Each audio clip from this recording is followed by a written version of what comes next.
Halo guys, welcome back again to my channel. Bersama saya Hansen di sini, dan seperti biasanya setiap harinya saya akan buatkan video seputaran cryptocurrency. So bagi teman-teman yang tertarik seputar cryptocurrency, boleh aja langsung bantu saya like dan juga subscribe. Jangan lupa juga untuk hidupkan lonceng notifikasinya supaya teman-teman gak ketinggalan update terbaru seputar cryptocurrency. Oke, pada hari ini guys kita melihat Bitcoin masih melanjutkan koreksinya, tapi saya pengen bahas kira-kira apa yang sedang terjadi, kemudian prediksinya ke depan seperti apa. Dan juga pastinya nanti ada berita beserta data terbaru yang pengen saya share untuk kalian semua. So, stay tune terus sampai akhir video. Kita akan mulai videonya sekarang. Let's go. Seperti biasa guys, kita akan mulai dari CoinMarketCap terlebih dahulu. Pada hari ini secara global, market cap crypto berada di angka 2,71 triliun dolar atau turun sekitar 0,81%. Nah, Bitcoin sendiri sekarang berada di angka 61.217, turun 1,73%. Ethereum 4.492, Binance masih melanjutkan kenaikannya ke 608 dolar. Kemudian Solana 242, Cardano 2,03 dolar, kemudian XRP 1,17, Polkadot 51, Dogecoin 0,26 dolar, kemudian Shiba Inu di 0,000061 dolar, naik 26% hari ini, lumayan banget ya guys ya. So, kita langsung masuk dulu ke beberapa berita terbaru hari ini. Pertama di sini dari Cointelegraph ya, dikatakan di sini Tampa Mayor to accept pay in Bitcoin. Jadi setelah kemarin ada mayornya Miami, si Francis Suarez, udah mengumumkan dia pengen menerima gajinya dalam bentuk Bitcoin. Hari ini mayornya Tampa juga melakukan hal yang sama. Dia juga mengatakan boleh aja kalau mau dibayar pakai Bitcoin juga oke gitu ya. Dan dengan adanya hal-hal seperti ini membuat saya semakin excited lah gitu ya mengenai cryptocurrency secara keseluruhan. Bisa teman-teman bayangkan apabila nanti perusahaan-perusahaan juga mulai kasih opsi gitu ke para karyawannya untuk membayar gaji mereka melalui Bitcoin gitu. Misalnya mereka disuruh milih pengennya pakai USD ataukah pakai Bitcoin. Kalau misalnya banyak milih dibayar pakai Bitcoin, guess what? Perusahaannya harus membeli Bitcoin juga. Jadi kan ini sekarang masih permulaan gitu guys ya, baru dimulai sama mayor-mayor yang mulai menerima Bitcoin sebagai pembayaran gajinya. Bisa jadi nanti ke depan perusahaan juga memberikan opsi yang sama ke karyawannya. Siapa tahu ada karyawan-karyawan yang pengen dibayar pakai Bitcoin gitu kan. Ya mau tidak mau perusahaan kan harus membeli Bitcoinnya gitu kan, baru nanti menggaji karyawan mereka melalui Bitcoin. Itulah menurut saya kenapa saya sangat excited untuk masa depan kripto, karena kita melihat adopsi di tahun ini itu gila-gilaan. Di mana-mana kita ngelihat perusahaan-perusahaan sudah mulai masuk ke Bitcoin, kripto, kemudian bank-bank besar juga udah mulai melirik kripto, kemudian juga sekarang orang-orang besar juga udah mulai melirik kripto. Di antaranya pejabat publik, kemudian juga perusahaan-perusahaan besar, orang-orang kaya gitu kan, yang membuat ya harusnya kita bersyukur kita udah menjadi investor kripto dari sekarang gitu. Dan kita masih di permulaan gitu. Itu menurut saya adalah hal yang buat saya sangat excited gitu. Nah, kedua di sini ada beberapa analisa dari para analis lah gitu ya. Di sini dikatakan Bitcoin's consolidation is normal. Analis set 80k Bitcoin price target. Jadi di artikel ini ada beberapa analis yang memberikan analisa mereka secara pribadi gitu ya. Nah, beberapa di antaranya saya pengen kasih highlight aja di sini. Pertama dari si Independent Market Analyst Recapital mengatakan di sini, oke, sebenarnya ini adalah indikasi yang sangat positif di mana kita berminggu-minggu kita mampu close di atas angka 60.000 di weekly chart. Yang disampaikan dia adalah ini guys, oke. Sebelumnya kita tidak mampu close di atas angka 60.000 di bulan-bulan sekitaran April. Jadi kita maksimal atau paling tinggi itu hanya close di kurang lebih sekitar 59, anggap saja 60.000 lah gitu ya. Jadi sebelumnya kita selalu terreject dari angka di atas 60.000 dan closing paling tinggi di bulan-bulan April itu hanya di sekitaran 60.000. Dan sekarang berarti kan di sini resistensinya di angka 60.000 gitu kan. Karena kita sulit banget menembus. Karena berkali-kali kita mencoba menembus, kemudian ke reject lagi di weekly chart. Oke, di sini 1 kali, di sini 2 kali, di sini 3 kali, di sini 4 kali. Berkali-kali kita mencoba untuk close di atas 60.000 namun tidak mampu, yang membuat ini bisa kita katakan sebagai area resistance yang sangat kuat di weekly chart. Namun sekarang kita mampu stay di atas angka 60.000 dan close di atas 60.000 kurang lebih sudah 4 minggu berturut-turut. Yang menurut si analis tersebut ini adalah indikasi yang baik karena sepertinya kita menjadikan area yang kemarin merupakan resisten yang sangat kuat, sekarang menjadi area support yang sangat kuat. Itu menurut si Rek Capital itu ya, Rek Capital. Nah, ada juga versi lain mengatakan di sini, ini dari siapa nih? Analis and Cointelegraph contributor Michael van de Poppe gitu ya. Dia juga kasih analisanya, dan menurut dia bahwa kita kemungkinan masih akan mendapati istilahnya satu lagi wave ke atas, atau mungkin kita koreksi dulu ke bawah ke sekitaran 57-an ribu dolar, baru dari sana kita akan menuju next target di kurang lebih angka 85 sampai 90 ribu dolar. Oke, jadi ini udah cukup tinggi ya, target dia 90 ribuan untuk wave berikutnya. Atau senario kedua menurut dia, kita naik dulu sedikit kemudian kita down lagi. Oke, membuat retest lagi ke area sekitaran 60.000 di sini, baru kita kembali naik ke atas. Next ada lagi dari Galaxy BTC. Di sini dikatakan lebih simpel lagi ya, dia cuma gambarin di sini semacam bullish pennant gitu. Dan bullish pennant kalau misalnya kita breakout, kalau misalnya valid ini bullish pennant gitu guys. Jadi kita targetnya itu tinggal diukur saja dari awal impulsive move-nya di sini. Maka nyampenya kurang lebih akan di sekitar 80.000. Oke, jadi kurang lebih analisanya juga mirip dengan yang terakhir tadi ya, targetnya 85 sampai 90.000. Si Galaxy BTC juga mempunyai analisa yang sama. Kalau kita breakout dari bullish pennant ini, maka kemungkinan kita akan mendapati rally ke angka 80.000. Tentunya bukan rally langsung tiba-tiba naik ke atas seperti ini ya guys ya. Tentunya kita bertahap naiknya seperti ini juga, mungkin pergerakannya seperti ini gitu ya. Next, nah ini ada sisi kontranya juga sedikit. Di sini dikatakan well wallets dominate exchange deposit. Jadi menurut si Ki Yong-ju, okay, Bitcoin hold support above 60k in spite of well dumping, gitu ya. Bitcoin mampu menahan support di angka 60.000 walaupun para paus udah start untuk ngedump gitu ya. Most BTC exchange deposits are coming from whales. Top 10 TXS take almost 90% of the total volume in an hour.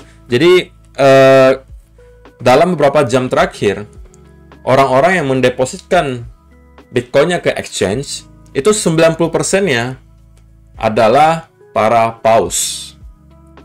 Oke, yang membuat si Ki Yong-ju ini mengambil kesimpulan bahwa para paus sekarang lagi ngedump nih barang-barangnya, lagi jualin barang-barangnya. Oke, tetapi kita kalau melihat data on-chain-nya, exchange reserve-nya yang sudah sering kali saya tunjukin di channel ini, atau stok Bitcoin yang berada di exchange gitu ya, itu masih tetap berkurang. Oke, dan ini menurut si Ki Yong-ju ini adalah sebuah indikasi yang baik gitu. Di sini dikatakan walaupun si whale-nya atau para pausnya udah start untuk ngedump gitu barangnya, tapi exchange reserve-nya continue to decrease, alias stok Bitcoin yang berada di exchange itu terus berkurang walaupun ada sebagian paus yang sedang melakukan jualan gitu, which is a bullish sign gitu for BTC because the reduced supply available for purchase tends to lead to price increases when demand spikes. Ya ini adalah simple banget lah ya teori supply and demand. Cuman ya catatannya hari ini juga mungkin teman-teman perlu mewaspadai satu hal ya gitu, bahwa para whale juga sekarang udah kayak ada sebagian yang ngedump gitu barangnya atau udah mulai start jualan. Kita nggak tahu tujuannya untuk apa, apakah dia pengen membuat market koreksi lebih dalam untuk akumulasi lagi, ataukah mereka memang berpikiran ini adalah top dari bull marketnya. Kita belum tahu itu, cuma kita punya datanya, ada sebagian paus yang udah mulai start masukin Bitcoinnya ke exchange, dan biasanya dimasukin ke exchange itu kalau nggak dijual Bitcoinnya ya diganti ke di-convert ke altcoin atau di-convert ke stablecoin gitu ya. Dan exchange reserve tetapi masih dalam keadaan downtrend gitu ya. Kita belum melihat ada kenaikan yang signifikan di exchange reserve, yang dimana itu merupakan indikasi yang baik gitu ya. Oke, jadi ini juga yang terakhir gitu ya, data dari TechDev. TechDev juga kayaknya memang setiap hari kerjaannya cuman ngelihat kesamaan gitu ya antara pergerakan-pergerakan sebelumnya dengan yang sekarang. Nah, menurut si TechDev ini secara indikator RSI dan stokastik RSI, kita menunjukkan hal yang mirip dengan yang terjadi di bulan September kemarin, di mana kita mendapati koreksi dari 53.000 sampai ke 40.000 kemarin, dan kita mendapati ada sedikit rebound dari RSI di sini. Oke. Dan pergerakannya menurut si TechDev ini mirip. Kita seperti membuat inverse head and shoulder gitu ya. Di sini juga sama. Kita seperti membentuk inverse head and shoulder. Oke. Apakah menurut kalian TechDev sedikit terlalu over gimana ya? Over analyze atau gimana? Saya pengen tahu komentar kalian di kolom komen di bawah gitu ya. Karena saya pribadi mungkin nggak sejeli ini gitu ya, sampai ngelihat sedetil itu, sampai pergerakan RSI-nya juga dipantau sampai sedetil ini gitu ya. So, itu adalah beberapa data dan juga berita terbaru hari ini. Kemudian kita langsung masuk aja ke chartnya Bitcoin. Nah, pertama pastinya saya pengen highlight juga tadi salah satu argumen yang mengatakan kita ini udah mampu stay above 60.000 selama 4 minggu nih guys. Memang secara teori ini adalah indikasi yang sangat positif gitu ya, bahwa kita mampu menjadikan area yang sebelumnya area resisten yang sangat kuat di sini sebagai area support sekarang di area 60.000. Oke. Tapi perlu teman-teman keep in mind, kita hari ini berada di hari Sabtu gitu. Oke. Kita berada di hari Sabtu, berarti 1-2 hari lagi kita akan mendapati lagi closing candle weekly. Yang kita tidak mau lihat terjadi adalah apabila kita mampu close di bawah sini nih guys. Kalau kita mampu close di bawah angka 60.000, tentunya di weekly chart tidak terlihat terlalu baik gitu ya. Kalau kita zoom in sedikit ke daily chart, oke. Sebenarnya kalau teman-teman perhatikan di sini, ya, kita patternnya itu mirip sekali dengan yang terjadi di bulan akhir tahun kemarin. Di sini kita udah 18 hari berturut-turut bertahan di sekitaran angka 60 ribuan gitu ya guys ya. Kalau misalnya teman-teman zoom out di sini, ini juga salah satu yang sering saya highlight ya untuk perbandingan gitu guys. Nah, kita juga sebenarnya sebelumnya juga pernah melakukan hal yang mirip lah gitu ya guys ya, di mana kita mendapati harga Bitcoin itu kembali nge-retest all time high-nya. Oke. Kemudian sekarang sedang terkonsolidasi sebelum benar-benar naik lagi ke atas. Oke, ini adalah all time high-nya di sini. Oke. Nah, kalau misalnya teman-teman ukur di sini, kita juga terkonsolidasi cukup lama di area sini ya. Kurang lebih juga hampir 1 bulan gitu. 27 hari lebih, prosesnya 27 hari. Nah, kalau misalnya kita juga mengikuti hal yang sama atau kurang lebih kita anggapannya sebulan lah gitu ya, terkonsolidasi baru kita akan melanjutkan kenaikan ke atas. Maka coba kita ukur ya, kurang lebih kita sekarang udah 20-an hari, atau kalau misalnya teman-teman ukur yang dari sini ya kan, ya kita udah 22-an hari. Jadi kalau misalnya kita mengikuti persis dengan yang terjadi sebelumnya, ya berarti kurang lebih kita masih punya waktu seminggu untuk terkonsolidasi dan akhirnya breakout ke atas. Dan di daily chart sebenarnya kita tidak terlihat terlalu, momentumnya tidak terlalu ada gitu ya guys ya, baik dia ke arah bullish maupun bearish, kita masih total sideways banget menurut saya. Jadi market masih undecisive, masih bingung arahnya mau kemana, karena menurut saya juga sebagian investor masih agak takut atau ragu gitu ya masuk ke market sekarang. Pertama mungkin karena ngelihat ada yang mungkin beranggapan ini harganya udah terlalu tinggi, atau mungkin ada yang beranggapan kemarin dari keputusan The Fed soal tapering itu akan membuat market crash gitu ya, yang membuat investor mungkin agak was-was sedikit mau masuk, atau juga orang-orang udah start taking profit gitu karena mereka ingin meminimalkan resiko mereka gitu kan, supaya kalau misalnya sesuatu yang tidak diinginkan terjadi, seperti misalnya ada crash besar atau koreksi besar, mereka masih mempunyai amunisi untuk serok di bawah. Nah, kalau misalnya teman-teman zoom in lagi ke 4-hour chart gitu ya. Sebenarnya kalau mau saya bilang, ini kita satu-satunya hal yang perlu dilakukan Bitcoin adalah pastinya sekali lagi bertahan di angka 60.000 di sini. Kita sudah berkali-kali guys. Di sini teman-teman bisa lihat sekali, 2 kali, 3 kali, 4 kali, 5 kali, 6 kali di sini bahkan. Di sini juga sama. Berkali-kali kita mencoba untuk break dari area 60.000 tersebut, namun tidak mampu break dan akhirnya kita kembali ke reject ke atas gitu ya. Namun, semakin sering sebuah support atau sebuah resistance itu di retest, biasanya itu akan semakin lemah gitu, atau probabilitasnya untuk ditembus akan semakin besar. Jadi kita tidak pengen sekarang ngelihat Bitcoin kembali down ke sini. Oke, karena bisa jadi kali ini kita akan nge-break support di sini. Karena kalau menurut saya, kalau misalnya kita sampai mampu break dari support di sini, oke, kemungkinan besar kita akan mendapati satu lagi lower low lebih rendah dari yang di sini. Oke. Kalau misalnya teman-teman pengen tahu area selanjutnya kira-kira di mana nih gitu kan, yang bakalan menjadi area yang mungkin bisa provide some support untuk Bitcoin, ya mungkin teman-teman bisa manfaatkan Fibonacci retracement gitu kan. Oke. Nah, kalau misalnya berdasarkan Fibonacci retracement, maka area-area yang perlu diperhatikan adalah area 56.000 di sini. Oke. Dan juga pastinya area di sini sekitar 52.000 sampai 53.000 yang sebelumnya merupakan area resistance yang harusnya bisa provide some support gitu ya. Tapi saya pribadi gitu, saya pribadi mungkin sekarang asumsinya kalaupun kita koreksi mungkin akan nyampenya hanya sekitaran angka 57 atau 56.000. Oke. Dari sana mungkin kita harus ngelihat lagi apakah kita sudah ada mempunyai bukti bahwa para buyer udah mulai start masuk lagi atau belum. Kalau misalnya sudah, mungkin area sekitaran situ kita bisa start untuk cari setup untuk masuk gitu ya. Kalaupun misalnya teman-teman pengen pakai tambahan gitu ya, Fibonacci extension. Ini extensionnya versi saya guys ya, sekali lagi. Nah, maka 1272-nya juga kurang lebih nyampe di angka 0,382 retracement-nya di sekitaran sini. Ini menurut saya adalah sebuah area yang cukup penting untuk kita pantau di sekitaran 55.500 sampai 56.000 gitu ya. Yang bisa jadi provide some support dan kita mungkin bisa coba cari pattern reversal di sekitaran sini, apakah itu double bottom atau triple bottom kah atau inverted and shoulder, apapun itu. Kalau misalnya kita mendapati hal seperti itu, mungkin kita bisa mencari setup untuk masuk.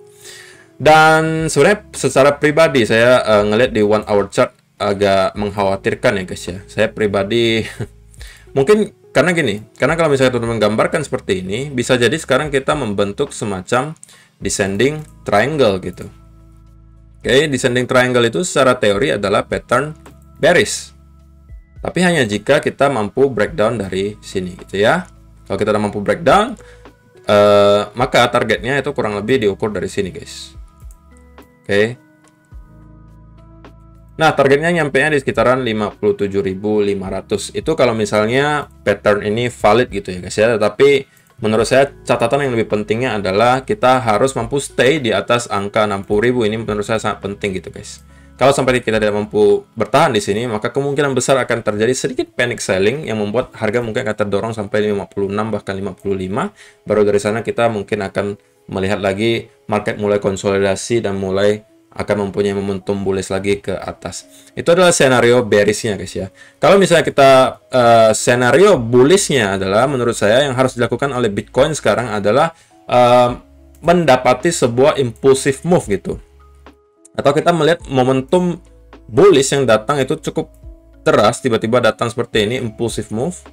Oke, kita harus tapi kita harus mampu close-nya di sini ya guys ya. Kemarin kita sempat fake breakout. Oke. Ini seperti yang saya sampaikan, ini adalah lower high kita sebelumnya. Oke, ini adalah fake breakout-nya. Kita tidak mampu stay di atas itu. Oke. Dan di sini yang pengen saya lihat kalau misalnya scenario-nya bullish ya guys ya. Impulsive move disertai dengan konsolidasi, mungkin kemudian retest ke area 63.500 di sini. Baru dari sana kita mungkin akan flip ke arah bullish dan saya mungkin udah lebih yakin bahwa koreksinya mungkin juga udah bisa selesai gitu. Tapi catatannya harus dengan impulsive move ya guys ya, dengan model seperti ini. Contohnya ini guys, contoh ya. Seperti ini modelnya. Dorongan yang sangat kuat seperti ini diikuti konsolidasi gitu ya. Nah, seperti ini yang saya cari. Kalau misalnya ini yang terjadi, maka saya mungkin akan flip ke arah bullish. Kalau sebelum itu terjadi, saya short term masih agak bearish gitu ya. Jadi cukup teman-teman cocokkan saja kira-kira mana yang terjadi nanti. Kalau misalnya kita mendapatkan tiba-tiba impulsive move ke atas, oke, kemudian disertai dengan konsolidasi, maka saya mungkin akan flip ke arah bullish. Tetapi sebelum itu terjadi, saya masih short term agak bearish. Walaupun gitu ya guys ya, walaupun misalnya kita ini mungkin lebih jelasnya di sini. Karena kalau misalnya teman-teman gambarin pun, mungkin kita bisa mendapati ada semacam rising channel di sini, oke. Jadi walaupun katakanlah kita mendapati ada rebound lagi dari sini atau kenaikan lagi dari sini, tetapi bentuknya dalam bentuk corrective move bukan impulsif. Oke, korektifnya maksudnya seperti ini, ayunannya banyak gitu guys. Ya kan? pelan-pelan kita naiknya merangkak ke atas. Nah, kalau pergerakannya seperti ini pun saya masih agak was-was untuk masuk karena apa? Bisa jadi kita hanya membuat korektif wave untuk impulsif di sini. Ini adalah kita anggapannya impulsifnya, ini korektifnya.